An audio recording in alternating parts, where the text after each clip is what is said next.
PhD के नहीं बैठे हैं सर। अरे यार सुहाग वाली रात भाई कब आवल है? अपने बाबू से पूछ लिया। सुहाग वाली राती में 1 मिनट बदे बेडरूम मान लिया। भाई के तकिया मान ले के गद्दा रानी दुल्हन बन के घूंघट काढ़ के अरमान सजाए के अपने राजा ब्रदरत की जोहत है। अरे बाप रे बाप, जब राजा ब्रदरत सुहाग वाली राती में पहुंचे न है रानी, बोलो डीजल पीबू की पानी। ये रानी एह बले खोदाए तो एह बले छनकाए, एह बले छुआए तो एह बले छनकाए। राजा समझ ना पाओ तुम कतून के ये रानी। अरे पगली, आज सुहाग वाली रात है, हर पति अपने पत्नी को गिफ्ट देते हैं। 7 समुंदर पार जाते हैं। अच्छा तो ना होला बच्ची, आज तो खुश रहना चाहिए। अरे पगली, जो मांगना हो मांग लो, आज सुहाग वाली रात है।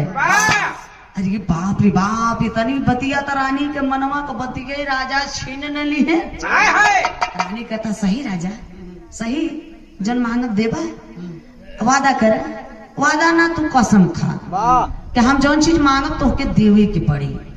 राजा बोले कि हाँ रानी कसम है, कसम मैं खा रहा हूँ, जो तुम मांगोगी मैं दे दूंगा। तब रानी सुहाग वाली राती में छनछनाए के फिर प्यार में छलक के कहत मांगन मांगती बा का मांगा खो नया चल नहाया लहू से, कई बार खेला है फूलों की होली, रचाया ये हाथों में फूलों की मेहंदी,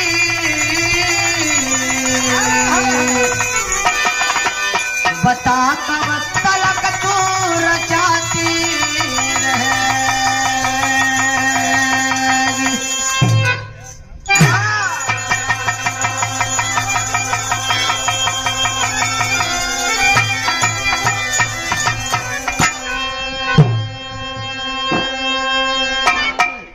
एक अंबेडकर ने पूरे समाज का, पूरे भारत के लोगों का अपने कलम से संविधान को लिखे, और इस समय वर्तमान में जितने अंबेडकर हैं एक संविधान को नहीं बचा पा रहे हैं। ए बाबू, तो हमें आपको समझना चाहिए, बात सर में आना चाहिए। एससी का आटा ओबीसी का घी, एससी का आटा ओबीसी का घी, हेलुआ खाए पंडित जी। हम लोग जिनको देवता मानते हैं, जिनको भगवान कहते हैं, जिनकी पूजा पाठ करते हैं, इनसे बड़ा हम लोगों का कौन देवता हो सकता है, जिसने सब कुछ हमें दिया है। अरे धन्य है, महान है, आपके बारे में जानते हैं, आपके खानदान के बारे में जानते हैं, हम आपकी पूजा कर सकते हैं। लेकिन जिनके बारे में जानते ही नहीं, पूजा पाठ करते हैं, पू माने पूरी, जा माने जानकारी, पा माने पाकर, ठो माने ठहर जाना। पहले हमें अच्छी तरह से, इस समय पढ़ाई लिखाई के जमाना, बस सब पढ़े लिखे हैं। अगर इनकी हम पूजा कर रहे हैं तो इनके बारे में अच्छी तरह से जानना चाहिए हमें। क्या ये चोर तो नहीं है, क्या ये डकैत तो नहीं है, ये गुंडा तो नहीं है, उग्रवादी तो नहीं है, नक्सलवादी तो नहीं है, छिनरा तो नहीं है, क्या पूजने योग्य है। लेकिन हम लोग नहीं जानते हैं, उसी अंधविश्वास में घुस जाते हैं। इसीलिए धन्य है बाबा साहब ने अपना देवता माने, अपना गुरु माने तथागत गौतम बुद्ध जी को, जो कि करुणा के सागर, मानवता के संदेश देने वाले। इसीलिए बाबा साहब कहते हैं कि मूल्यवासी भारतवासियों, पहले जागो, सोचो, तर्कशील हो, तर्क करो।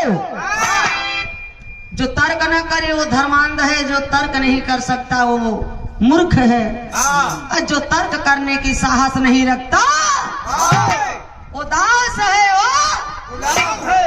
इसलिए सर्वप्रथम पढ़े लिखे हैं। इस समय सोशल मीडिया की जमाना है।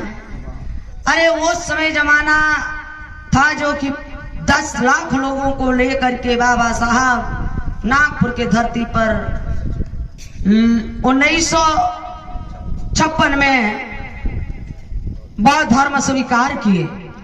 सोशल मीडिया का जमाना नहीं था। इस समय तो जमाना घर घर में खबर पहुंच रहा है पल पल की। तो जगाने की जरूरत है लोगों को। हम लोग आदरणीय नन्हेलाल गौतम जी की ओर से 100 रुपए का पुरस्कार सादर चरण स्पर्श है।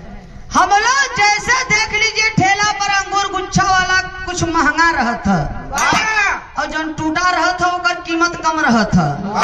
तो हम लोग टूटे हुए अंगूर बिखरे हैं। अगर एक गुच्छा में हो जाएंगे तो उसका कीमत बढ़ जाएगा। तो भारत की धरती सोने की चिड़िया। देखते हैं जब झाड़ू बंधा रहता है तो कचरा को साफ करता है, और जब झाड़ू का बंधन टूट जाता है तो झाड़ू खुद कचरा बन जाता है। तो एकता में शक्ति है। बंधे रहना चाहिए हम लोगों को, मूल निवासियों को, तब शासन सत्ता वापस आएगा। बाबूजी 100 रुपए का पुरस्कार। जय भीम, जय भारत, नमो बुद्धाय। ए भैया हमारे 80 वाले भैया मनिवर कान श्री राम जी का, हमारे चमार भैया हर एक बात मान ली अपने पूर्वज का, लेकिन ओबीसी शेर है, जागने की देर है। जाओ जाओ। गजल का भाव है मास्टर बिरहा के शुरुआत में।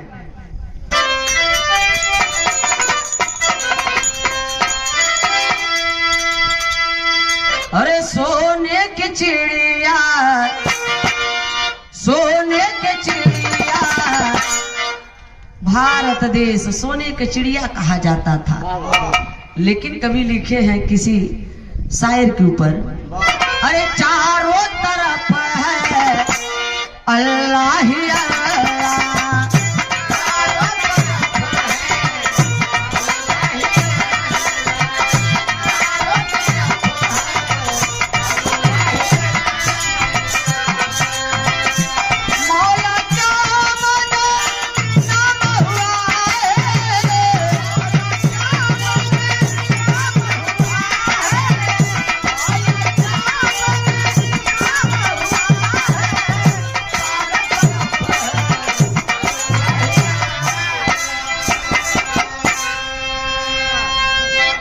कवि जी बिरहा में भाव लिखे हैं। पहाड़पुर मछली शहर ऐतिहासिक धरती, रमा शंकर सरोज बाहरे राजा के वंशज, राजशाही रही हो 3500 वर्ष पहले। थोड़ो रहा, ये कुंकू छिनारा वाला काम ना रहा। न जात न पात न भेद न भाव न ऊंच न नीच न मेरी न गरीबी न छुआ न छूत धर्म, अखंड भारत देश। लेकिन पाखंडियों ने पाखंड कर दिया, बर्बाद कर दिया। कैसे बर्बाद किए? 100 रुपए का पुरस्कार इस्लाम अली जी की ओर से 100 रुपए का पुरस्कार। अस्सलाम वालेकुम। लेकिन कहा नाम है सोने के चिड़िया देश हमारा,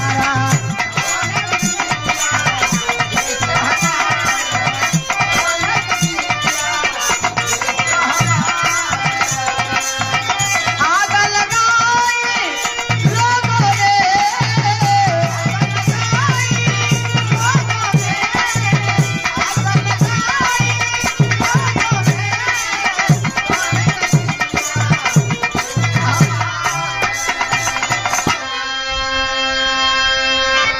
सोने की चिड़िया देश हमारा, आग लगाई लोगों ने। आखिरकार में हमारे आपके बीच में आग किसने लगाया? चारों मजहब ये काया खंड संस्कृति,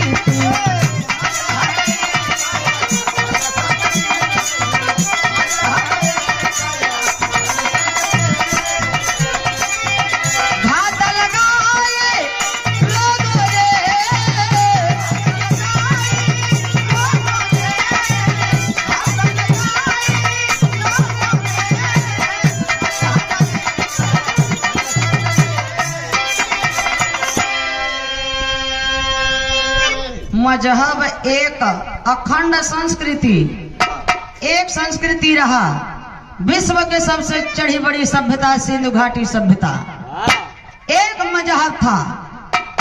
तो मजहब एक अखंड संस्कृति, घात लगाई लोगों ने, सोने की चिड़िया देश हमारा आग लगाई लोगों ने। लोगों ने देवी देवता बन करके हमारे आप में आग लगाई और इन देवी देवताओं के खिलाफ ऐसे ऐसे महान पुरुष, पंडित रावण जैसा विद्वान, बाबू ललई राम यादव, पेरियार रामा स्वामी, बाबा साहब मान्यवर कांसी राम जी, ऐसे ऐसे महान पुरुष ने बाबूजी बुद्ध जी को मानने वाले, बुद्ध जी को मानने वाले, अंधविश्वास से दूर रहने वाले, गौर करेंगे बाबूजी। हम आप जिनको भगवान कहते हैं, जिनको देवता मानते हैं, आखिरकार में सोचे के पड़ी जिके भगवान हम लोग राम कहते हैं। रामायण ये दशरथ जातक से चोरी करके ये रामायण लिखा गया और 31 जातक से चुरा करके ये मनवादियों ने महाभारत लिखा। आखिरकार में जर्मनी में नहीं है, विदेश में नहीं है, जापान में नहीं है, ये गीता रामायण महाभारत केवल भारत भरे में आएगा। आसमान से सरवा टपक पड़ा वो चुंडी वालों के मकान पे। बात तो के ना है पता, एंटीना अपने तरफ खींचेस। हम आप जिनको भगवान देवता कहते हैं, राम कहते हैं, इसके विरोध बाबू ललई राम यादव सुप्रीम कोर्ट से लड़ाई लड़े, महान पुरुषों ने लड़ाई लड़े कि राम कौन है भाई, ये भगवान राम है? नहीं, राम कोई नहीं है। आज तक राम अरे लगभग 400 के ऊपर रामायण लिखा गया, अरे राम नहीं है। राम पूरे इस भारत देश में बड़े बड़े मंदिर जो हुआ करता था, उस मंदिर को राम कहा जाता था या फिर बौद्ध विहार। ए बाबू, आज हम लोग जैसे दिल्ली हम लोगों की राजधानी है, दिल्ली राजधानी है, उस समय अखंड भारत देश था। अखंड भारत देश, बाहर चंद्रगुप्त मौर्य, बिंदुसार, बाहर दशरथ, बाहर अशोक जैसा सम्राट जिसने बुद्ध धर्म स्वीकार किए। आखिरकार में आज हम आप जो जानते हैं पटना के नाम से, पटना का सर्वप्रथम पुराना नाम है मगध।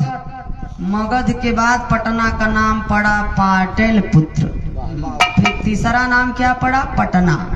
उस समय अखंड भारत पटना राजधानी हुआ करता था। मौर्य वंश का 10वां शासक राजा भद्ररथ। देखिए ऐसे ऐसे 10 राजा हम लोगों के खानदान के परिवार के, जो आज हम लोग जाति में ढो रहे हैं कि ये हमारे राजा थे, ये हमार खून है।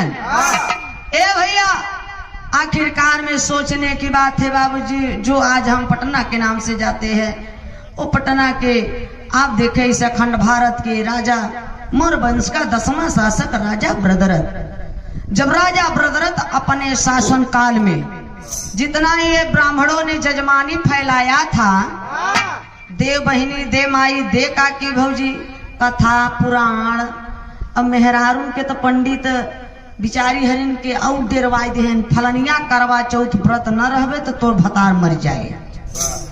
बिचारी हरे डर कमारा करवा चौथ व्रत रहती।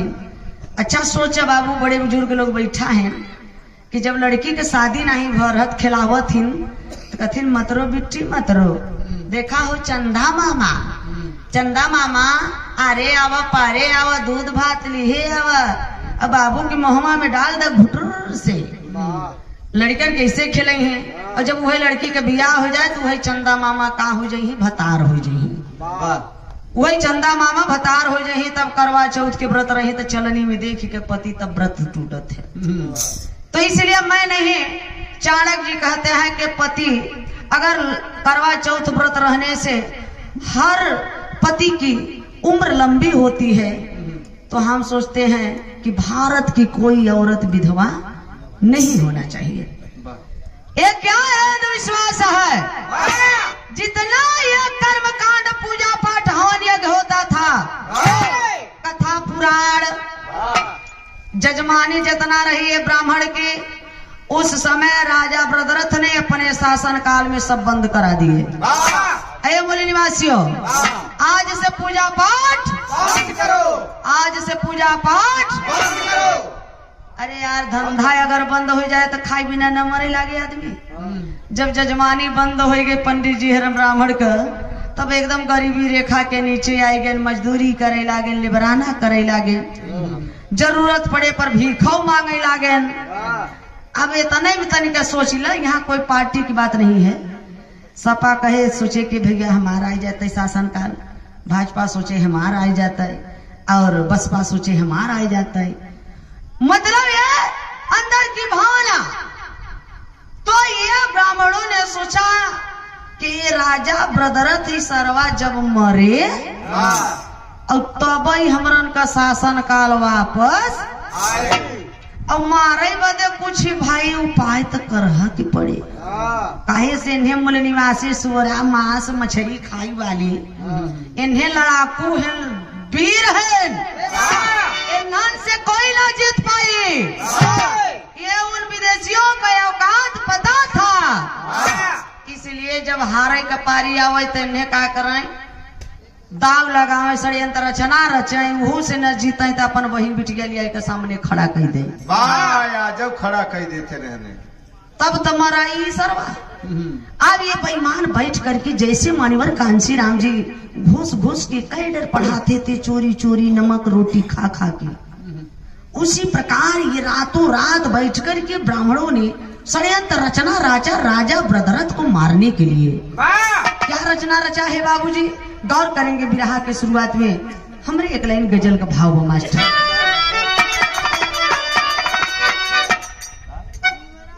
का बाबू नाम बतावा? नीवरा। नीवरा? तोरे मम्मी के नाम बा के बाबू का? दादू बाबू बतावा। अरे बाप रे, चाची देन। वाह, अरे बाप रे बाप, पता नहीं कैसे तू चलाया है बेटवा। टाइम बिगड़ गया। अच्छा, छोटा मुन्ना की ओर से देखा है 51 रुपया का पुरस्कार बा।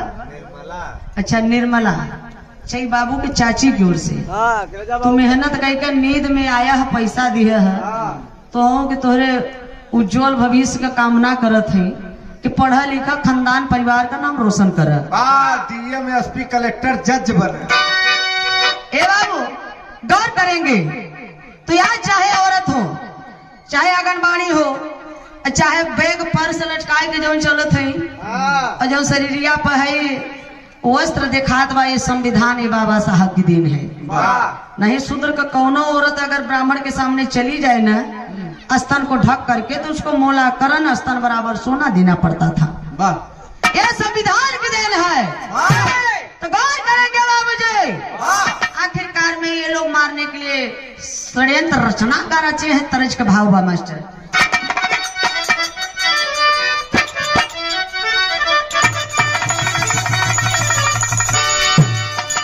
अरे हमके दुल्हन चाहिए। कौनो लड़का फरमाइश करत बा, ये बाबू हमें लड़की कैसन चाहे? All the best, very beautiful handsome girl. हम देखब तब ब्याह करब, नहीं तो ब्याह कर लिया तो तोहें लिया या रख, हम ना रख। हमसे मतलब कौनो न रहे। हाँ, आजकल तो मोबाइल पे ब्याह हो जात बा। तो हमके दुल्हन चाहिए, हमके दुल्हन चाहिए, अंग्रेजी स्टाइल वाली ना।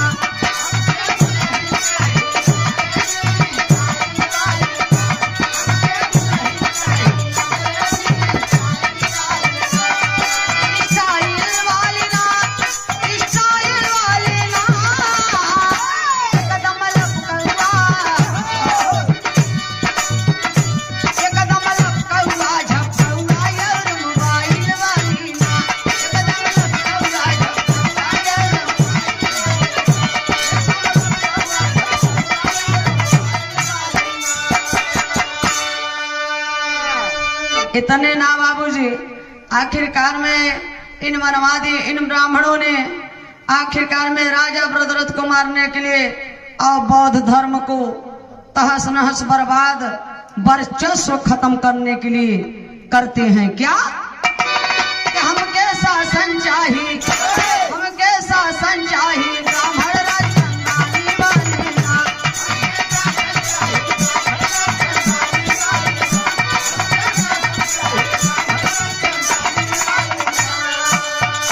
हम कैसा संचाही ब्राह्मण राजधानी वाले ना। मोरिया वंशनाशो बौद्ध धर्म बदनामी वाली ना। मोरिया वंशनाशो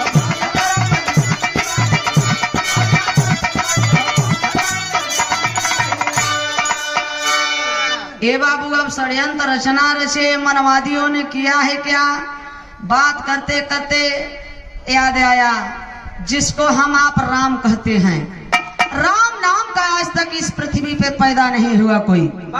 राम वही है, चीन का रहने वाला जात का ये ब्राह्मण पुष्यमित्र सुंग। आज भी चीन वाले तुंग झुंग सुंग लिखते हैं। तो ये पुष्यमित्र सुंग राम की बहन एक बेला नाम की है और बड़ी सुंदर बा बेला। All the best, very beautiful handsome girl. इतनी सुंदर बेला बा और मूल निवासी राजा ब्रदरथ ही करिएबा वैसन कबो लड़की ही न देखले हुई। सामने लिया न तुरंत ही मोहित हो जाई। ये भैया आखिरकार में वो राम की बहन बेला की शादी तय कर दिए राजा ब्रदरथ से कि यह आखिरी अस्त्र है, यह जाई तब रजवा मराई। अच्छा, तो शादी जब राजा ब्रदरथ से तय हुई गा तो चीन वाली माई बहन बैठ के समझावत है कि ये बेला बिटिया तोहार तो ब्याह राजा से होत बा है, ससुरे जाऊ ना। तहे तोहार भैया छोटका है राम, बेचारा लेबराना करत बा, मजदूरी करत बा है, कहियो भीख मांगत है।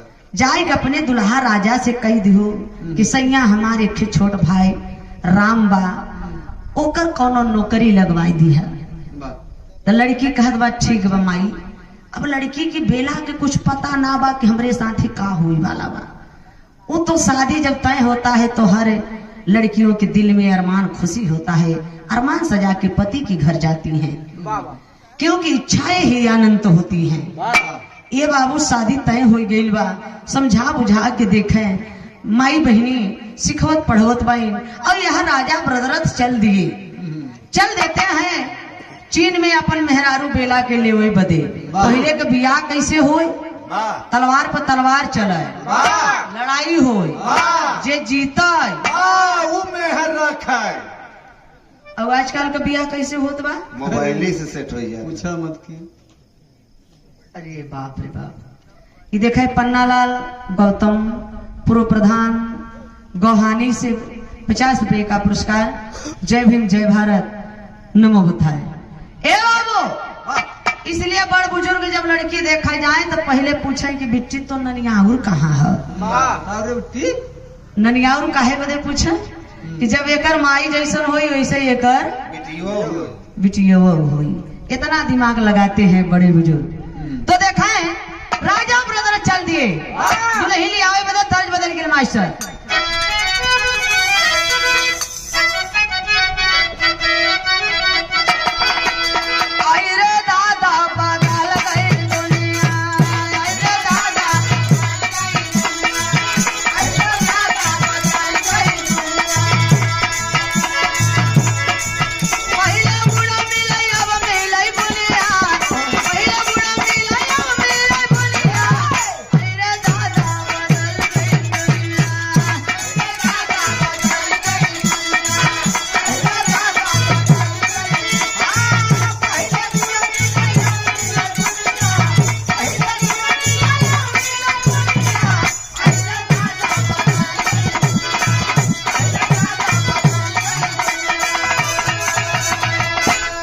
दुनिया कितना बदल गई बा।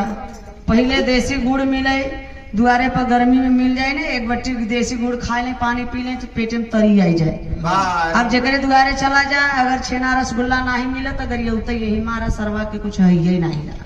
बात मत बुजुर्ग लोग दादा हरे उठे 4 बजे लोटा में पानी लेकर शौचालय चला जाए 1-2 किलोमीटर दूरी पे।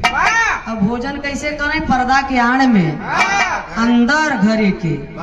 अब तो शौचालय कहाँ होत बा है? बाहर शौचालय होत बा घरे के अंदर। और भोजन कहाँ होत बा है? बाहर। पहले घरे में महीने हरे जुट जाए, पूरी बेले, बाराती आवे, बरतिहन के खियावे, अड़ोसी पड़ोसी का प्यार से खियावे। और नाचे वाले कहाँ के आवे? अब तो घरे का मनाई नाचत है। अब खाना बनावे वाले कहाँ के आवत है? बाहर से। ये जमाना बदल गई बा। नन्हेलाल गौतम और हमारे सभापति भैया, इन लोगों का, दोनों लोगों का इतनी मित्रता बा, चोली दामन का साथ। हाँ, मालिक करे दोस्ती आप लोगों की बनी रहे। 100 रुपये का पुरस्कार बा। जय भीम, जय भारत, नमो बुद्धाय। लेकिन कहना बा, आई हो राजा के चली है भरतिया, राजा के चली है भरतिया, आई हो राजा के चली है भरतिया। काला घरवा में आई अवरतिया, काला घरवा में आई अवरतिया, आई हो राजा के चली है भरतिया, आई हो राजा के चली है भरतिया, आई हो राजा के चली है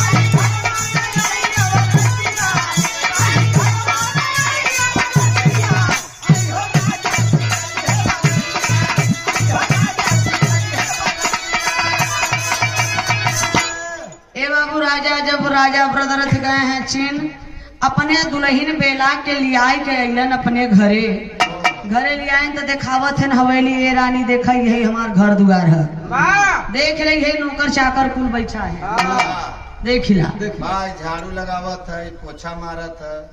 ए भैया, आप देखे ब्याहे के बाद हर इंसान की जिंदगी में पहली रात आवेले, गोल्डन नाइट। अरे मर्दवा हिंदी में बताओ, यहाँ इंग्लिश से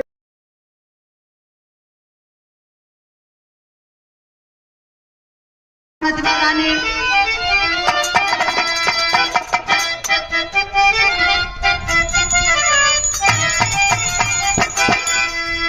सैया पास मोरे आवना,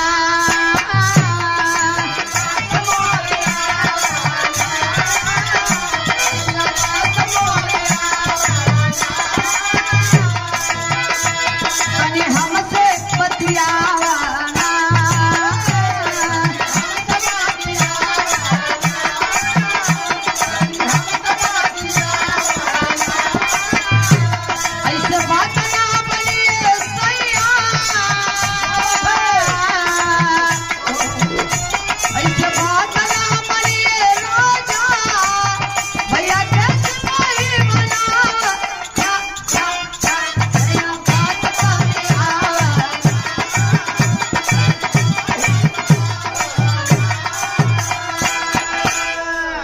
रानी कहत बा, ये राजा हमार भाई राम खाई बिना मरत बा, लेबराना मजदूरी करत बा, ओके बलाई के कोनो नौकरी दे देता।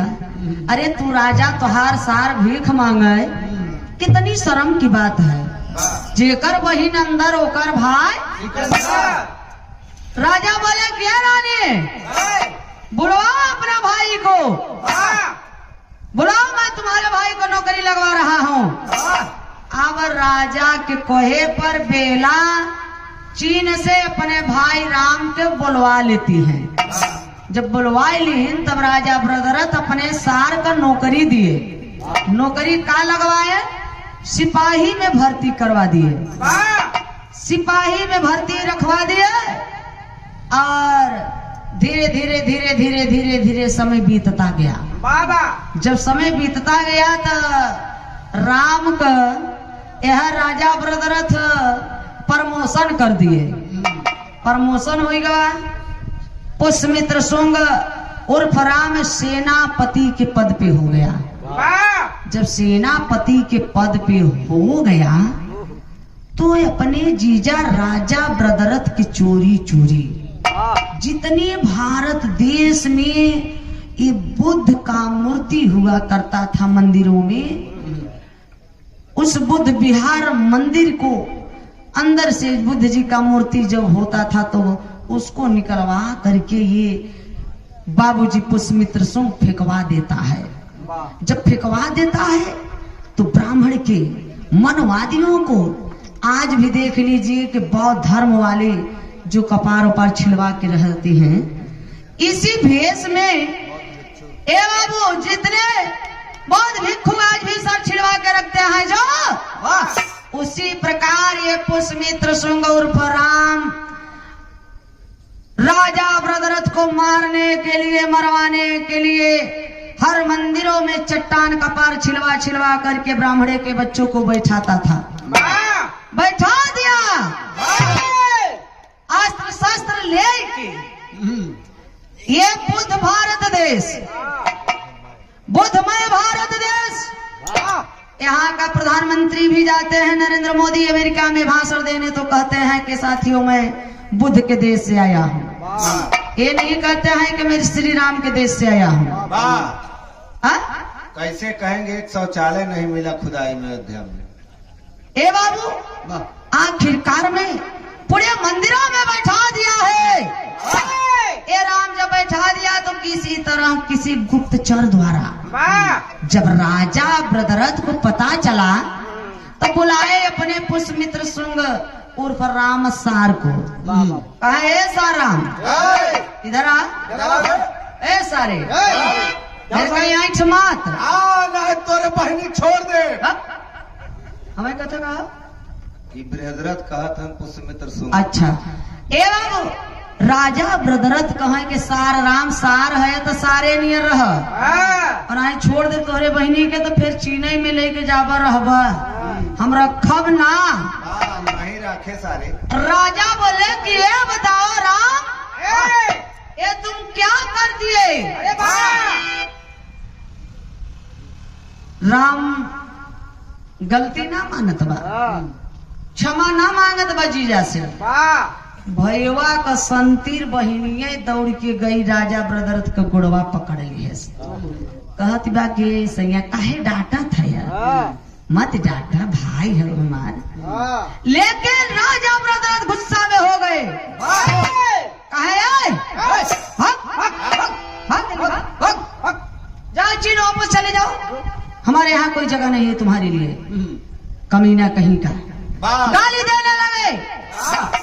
अरे बाप रे बाप, राजा ब्रदरथ सोचने लगे कि बौद्ध धर्म हमारा एकदम तहस नहस बर्बाद हो जाएगा, राजा मारा जाएगा। अरे बाप रे, आखिरकार में तने ना बाबूजी देखें इधर बहनिया क्षमा मांग ले कतबा के सैया रख ल गलती हुई बाबा या वैसन गलती हमार भाई न करे। तब पुनः दोबारा राजा ब्रदरथ रख लेते हैं पुष्पमित्र सिंह उर्फ राम को। जब राम को रख लिया सेनापति के पद पे दोबारा, तब का होत बा मास्टर के लैंगिक बदल गई बा। कौनो मर्द के अंदर कमी आई गई बा। कमी का आई बा, कौने कारण बउआ तोर दहिया हो गई कमजोर।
हुआ सोचत हुआ कि ये हमार सार करी तो करी का। आखिरकार में देखें बाबू बिरहा हमारी जान से मोड़ लेत बा। इसी प्रकार से धीरे धीरे समय बीतता जा रहा है। पुष्यमित्र सुन सेनापति बन के अपने मन का मनमाना घर जाना काम कर रहा है। अब एक दिन राजा ब्रदरथ के मन में आया कि थोड़ा समय सेना का निरीक्षण करूं। जैसे ही राजा ब्रदरथ आगे आगे राजा ब्रदरथ हाथ में तलवार घोड़ा पर बैठे हैं, उसके पीछे सेनापति पुष्यमित्र शुंग उर्फ राम, उसके पीछे और सेना। कौन सेना? यहाँ का मूल निवासी चमार मुसहर पासी धोबी धैगार शर्मा वर्मा। मूल निवासी सेना बहुत कम थे बाबूजी। अब देखें इतने ना धीरे धीरे धीरे धीरे राजा ब्रदरथ निरीक्षण करते करते जैसे ही सेना के बीच में गए हैं, कमीना पुष्यमित्र शुंग पीछे से बाबूजी राजा ब्रदरथ का है गर्दन उतार लेता है। अखंड भारत था, जात नहीं था। आज भी देख लीजिए, अगर कोई जवान शहीद हो जाता है सीमा पे तो ये लोग नहीं पूछते हैं कि किस जात का जवान शहीद हुआ है, सिर्फ रोते हैं और कहते हैं कि हमारे देश का जवान चला गया। उसी प्रकार बाबूजी उस समय तो जाति है नहीं। आखिरकार में जौने समय ये राम राजा ब्रदरथ का हत्या किया है, पूरे भारत के लोग रोवत बाटन, आंखी से आंसू गिरत बा, रोवत बाटन, झरझर झरझर आंसू गिरत बा बाबूजी। उस समय होत का बा, कवि जी भाव लिखे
बाबू। पूरे भारत के लोग रोत बाचन, बहुत भिक्षु वाले, बहुत धर्म वाले, सबके आंखी से आंसू गिरत बा, झरझर झरझर रोत थे।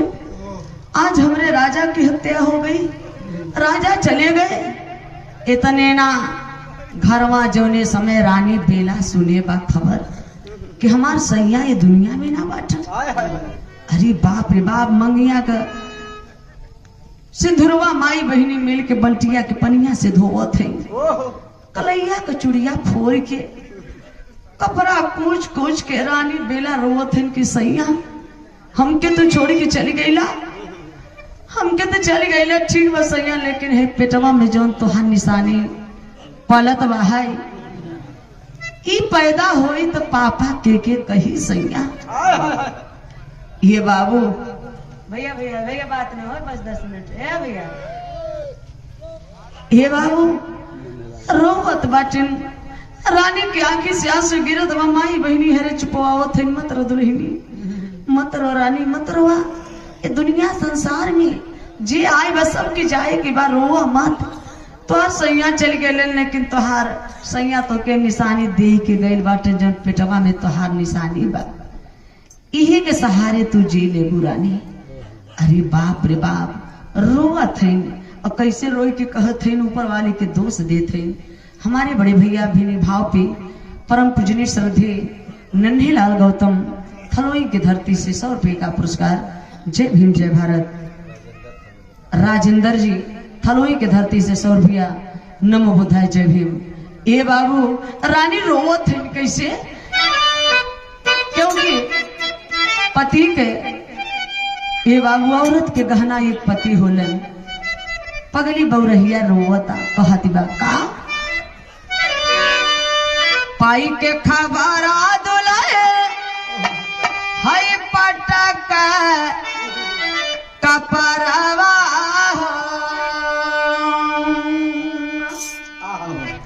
पाई के खबरा दुलाए हई पटक कपरवा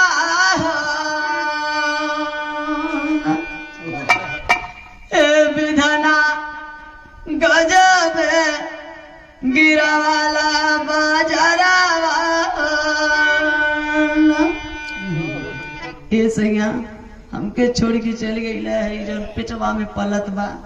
पापा के कही सैया। अरे बाप रे बाप आज वो अभागन ओ सुहागन अभागन बन गई। रोई के कहती बा गम के सगरावा में हाय डूबाल बदरवा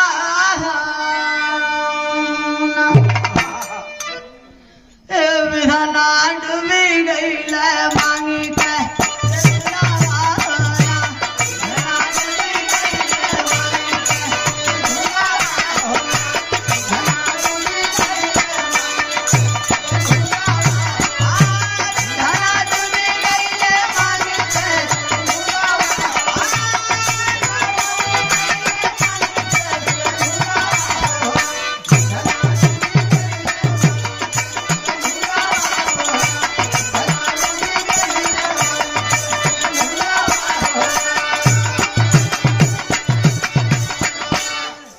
मंगिया के सिंदूरवा तो धोआ गेल सैया विधवा बनाए देला।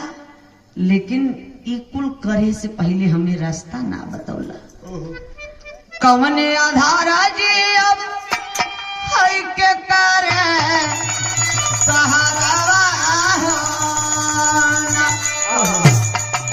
ये विधाना चारों ओरिया लौके लाया नारावा। सैया चारों ओर निहार लगत बा कैसे जियब कैसे रही सैया केहर जाए कुछ ना सुझत बा। तब तक देखें ये पुष्यमित्र सुंग राम उधर राजा का हत्या करके क्रोध में गुस्सा में तलवार लेके घोड़ा पे दौड़ती भागती जैसे ही दरवाजे पर आया है अपनी बहनिया के देखे बा। बहनिया बिलखता रोता। ये बाबू भैया जैसे दरवाजा पे रुका है बहनिया देखने से ममता छछाई गई कि हाय हमार भैया आई गए।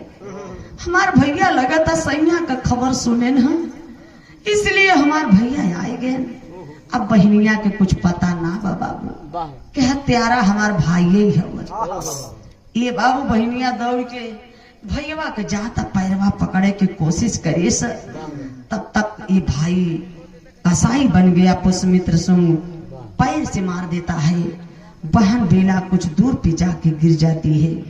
फिर उठ के अपने मान सम्मान बदे भीख मांगे लागल कि भैया ये बिटिया या बला जाती जब ससुरे से कोहा थी ससुरे में कोनो सहारा नहीं होते तो नहीं हरे भाग के जा रहे भैया।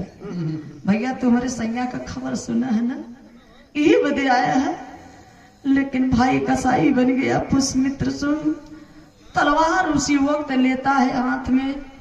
तलवार लेके बाबूजी देखे भैया अपने बहनिया बेला के जान से मारत बा। मार के और वही तलवरिया से पेटवा के चीरत बा है। काहे बदे चीरत बा कि सपवा तो चला गए लेकिन सपोलवा ये वही जिंदा बा। यह काला यही हमारा दुश्मन बन के पैदा होगा। ये बाबू कसाई देखे भैया बहनिया पेटवा कैसे चीरत बा है।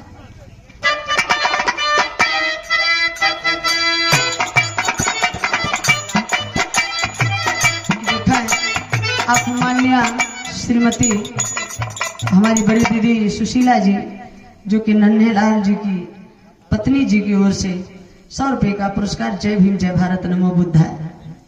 ए बाबू कैसे चीरत बा है।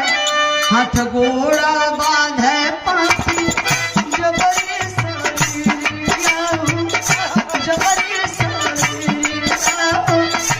ऊपर से कोड़ावन की पिटवा के चीरी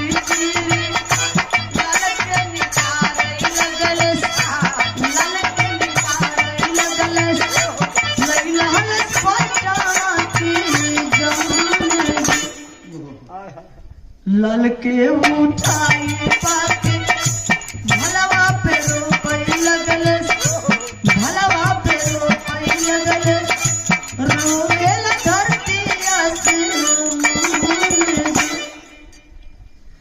लल के उठाई पाके जनवा से मारी सहल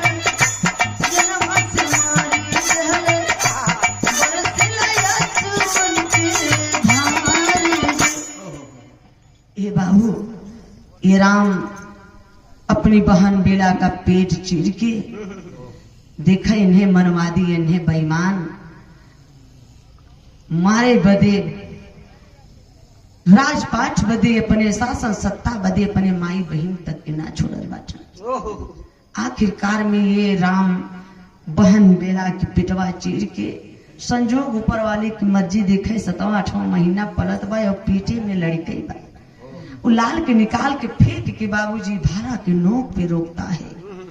आखिरकार में राजा ब्रदरथ भी मर गए और उनका खून आदि औलाद लाल भी मर गया और उनकी औरत रानी भी मर गई। जब मर गए बाबू तब देखा पूरे भारत देश में आखिरकार में खलबली मच गया बौद्ध धर्म के लोगों के अंदर। अब इतने ना उत्तर पश्चिमी का राजा मिलिंग जौने समय ये सुनते हैं क्योंकि ये बौद्ध धर्म के अनुयायी थे, बौद्ध धर्मी थे। जब सुनते हैं कि राजा ब्रदरथ की हत्या हो गई, रानी बच्चा शहीद, तब जितने बौद्ध धर्मी थे राजा मिलिंग अस्त्र शस्त्र लेकर के सेना के साथ पटना पे चढ़ाई कर दिए पुष्यमित्र और राम को मारने के लिए। जब पटना में गए मारने के लिए तो जितने बौद्ध धर्म में पटना के लोकल लोग थे उतना सभी लोग बौद्ध धर्मी वाले राजा मिलिंग का साथ देने लगे राम को मारने के लिए। तो साथ देत बाटन तो कभी जी टेरिक भाव लिख दिन मास्टर।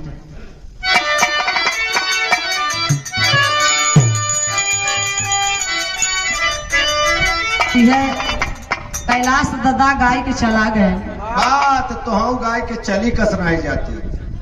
हम कहे जाई हम सोचे थे भैया हरा पहले ये नहीं सब ढोल हारमोनिया लेके चले तो तब हम बाद में धीरे धीरे आ जब गावत रहे दादा कैलाश। बात अब तू अपने मम्मी के पेटे में रहो तो पता बा हाँ ना बतावत रहे का गावा हाय मोरे राम मोरे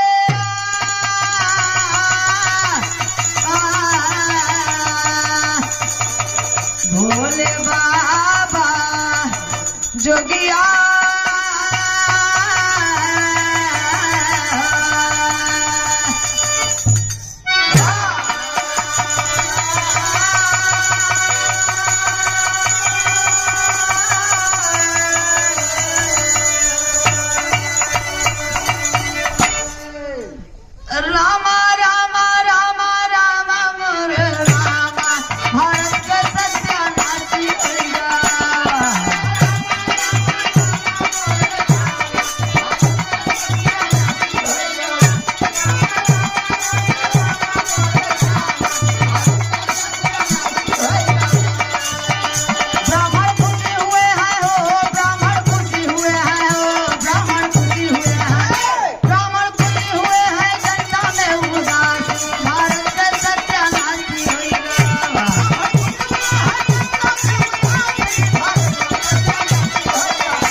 ब्राह्मण खुशी हुए हैं, जनता में उदासी, भारत का सत्यानाशी हो गया।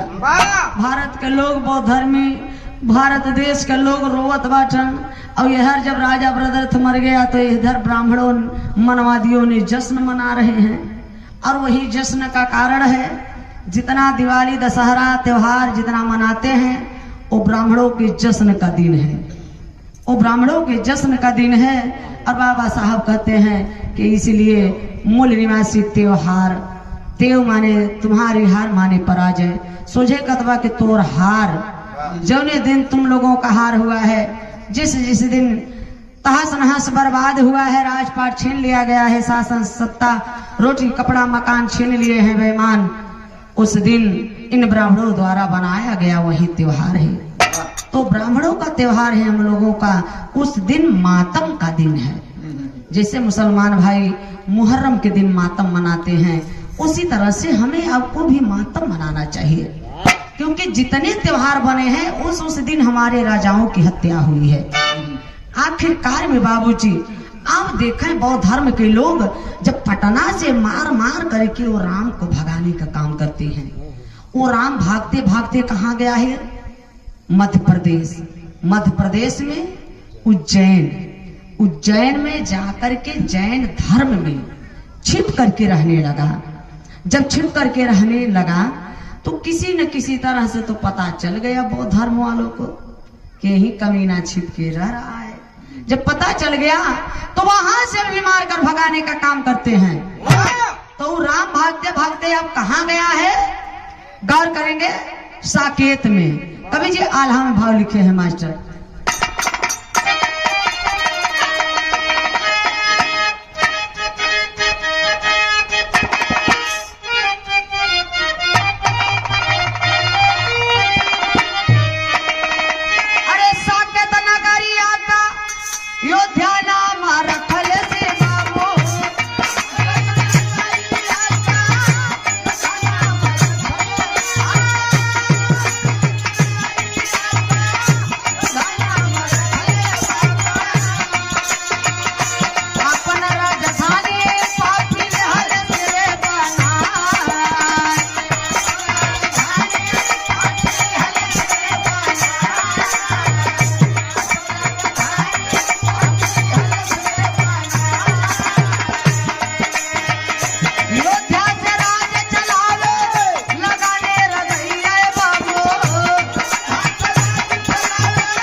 बाबू देखा आप, ये राम भाग करके गया है। आज जो फैजाबाद अयोध्या के नाम से जानते हैं, उसका अयोध्या का पुराना नाम है साकेत। तब जब वहां का राजा ये बन गया राम, तो अपने मन का, जैसे गांव के अगर प्रधान हो गए तो भाई अपने मर्जी से गांव का कुछ भी कर सकते हैं। उसी प्रकार जब साकेत में गया है, राजा बन गया है ये राम, तब साकेत नाम हटा करके बाबूजी अयोध्या नाम रख देता है। अयोध्या नाम रख दिया, तब ढिंढोरा और डुगडुइया पिटवा दिया पूरे देश में हमारे, कि जितने बौद्ध भिक्षु हैं, जितने बौद्ध भिक्षु बौद्ध धर्मी हैं, अगर उनका जो व्यक्ति एक सर काट के मेरे पास लाएगा, उसको 100 सोने का सिक्का इनाम दिया जाएगा।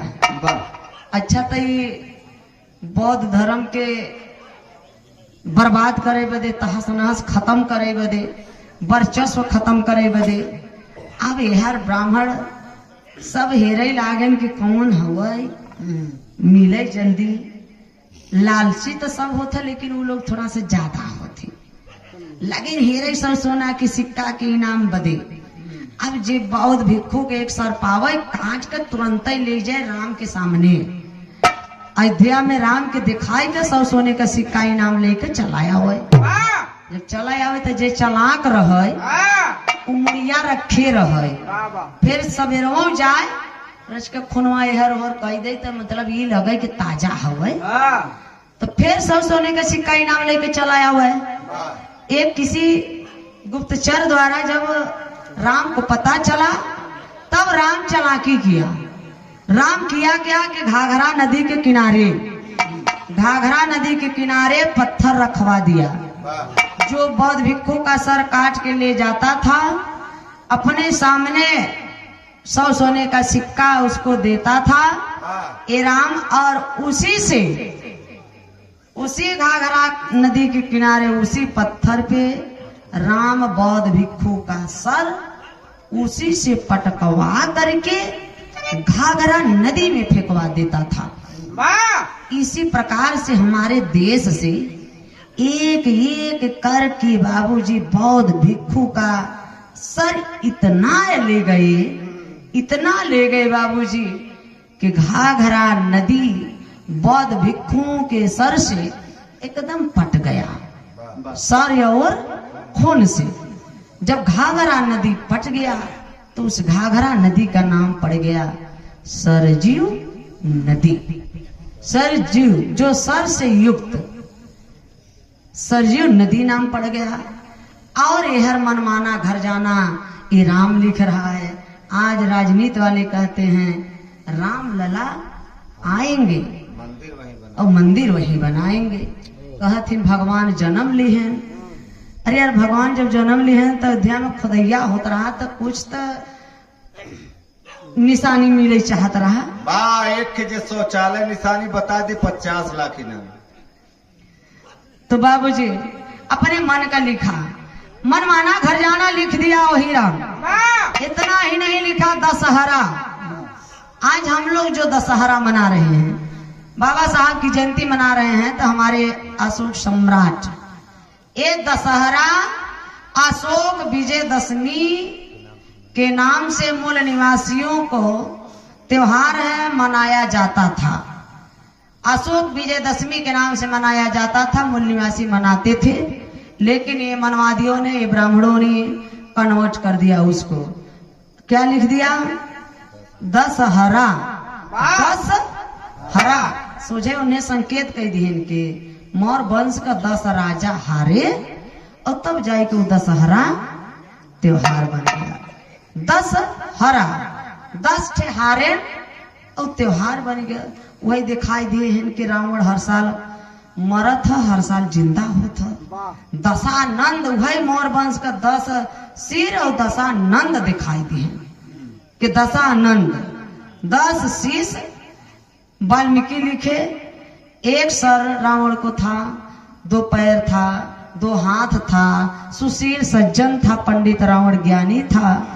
लेकिन 15वीं शताब्दी में तुलसी दुबे बांधा कर रहने वाला चित्रकूट का वो लिखा कि 10 शीश 20 भुज। माई बहनी बैठी है, हम एक औरत है, सोचे पड़त बा कि एक मुड़ी वाला लड़का पैदा करे में माई बहन दुनिया संसार छोड़ के चली जात है। लेकिन बाहर रावण कमाई 10 शीश 20 भुजा वाला पैदा कर दिए। बात तो के ना है पता भी तुलसिया ससुरा का रहा है ऑपरेशन करे। सही कहे पट्टे तब 10 शीश वाला भुजा वाला पैदा हो गया। आज हमने वही दोहा लेकर घूमत है, कई दिन तुलसी ससुर 10 मूड़ी वाला पैदा हो रहा। आखिर अब तो पैदा हो चाहे 10 मूड़ी वाला, छीके से, चांटे से, रगड़े से। जब से सोशल मीडिया, जब से बाबा साहब जब पैदा भय संविधान लिखे तो कुल देवी देवतन का अवतार लेब बंद। बाबा साहब जरिया के ऑपरेशन कह देने के अब एक पैदा होते ना दिखाए ए भैया, इसलिए हम लोग दोहा लेकर घूमत है कि तुलसी लिख दे रहे ना रावण के 10 ठिमुड़ी रहा। तुलसिया साला चूतिया दोहा दिया बनाई, अपना साला मर गया हमको दिया फंसाए। हम लोग उसी में फंसे के फंसे हैं। विस्की में बिछड़ो बसे, रम में श्री राम, जिनमें माता जानकी, ठर्रे में हनुमान, बोलो सियावर रामचंद्र की। इसीलिए बाबूजी संत रविदास जी कहते हैं, निगुड़ा ब्राह्मण न होय भला, निगुड़ा ब्राह्मण न होय भला, गुरुमुख भला चमार। और देवतन से कुत्ता भूल, देवतन से कुत्ता भला, निज उठ भूकई द्वार। भैया कुकुरे के चाहे सड़ले ही पिलइये ही हो, अगर रखे है दुआरे पे तोहरे बा खियावत है तो चाहे जे भी जाए तुरंत वो भूकई लागे देख कर, वो फर्ज अदा करत बा।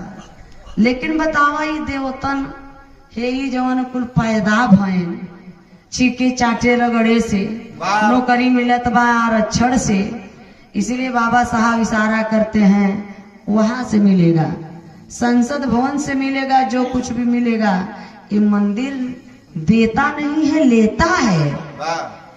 मंदिरे में, अरे यार हम तो इतना बड़ा मूर्ख है जा सुधरत नहीं है। मंदिरे में का पंडा पुजारी के पता होएगा बाबा कि मंदिर में कुछ मिले वाला नहीं बा। भागत है संसद भवन हो रही।